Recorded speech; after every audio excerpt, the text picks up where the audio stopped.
Magandang araw po mga kabarya, sa lahat ng ating mga manonood, mga coin hunter.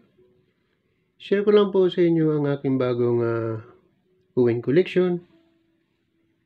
Singapore o Singapore 10 cents. Pero bago natin umpisa ng pagtatalakay, huwag niyo kalimutan mag-subscribe sa aking channel. Kung kayo nakapag-subscribe na, umpisa na po natin ang pagtalakay sa baryang ito. Huwag rin kalimutan mag-share, mag-like and mag-comment. So, umpisan ko na mga kabarya.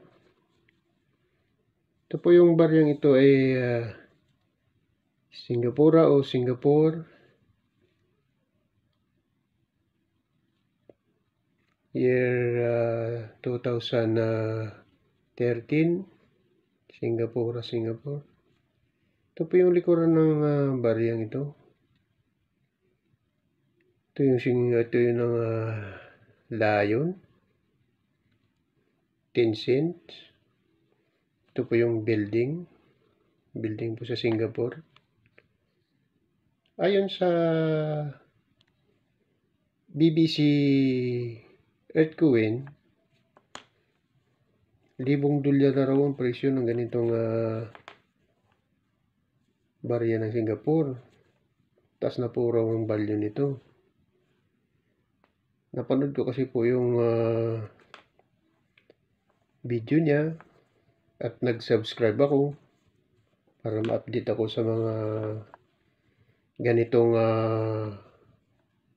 barya. Dahil po meron ako nitong $1, 50, 20 cent, tsaka 5 cent.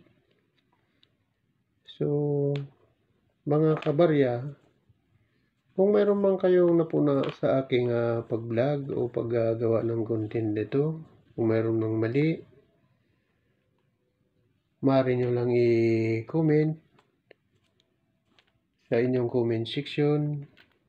Kung mayroon ng pagkakamali o kulang sa aking pagsasalita, kayo na po ang bahala magtama at magpuno. Dahil mahirap rin po ang paggawa ng content, lalo na sa pag-vlog ng baryang ito. So mga kabarya, sana po maintindihan ninyo lahat. Sana po mapanood ninyo. Kung mayroon kayong baryang ganito, maaari nyo po itanong sa BBC Earthcoin para malaman po ninyo kung anong exact value ng ganitong barya. So maraming salamat sa inyong lahat. Hanggang dito na lang ang video nito.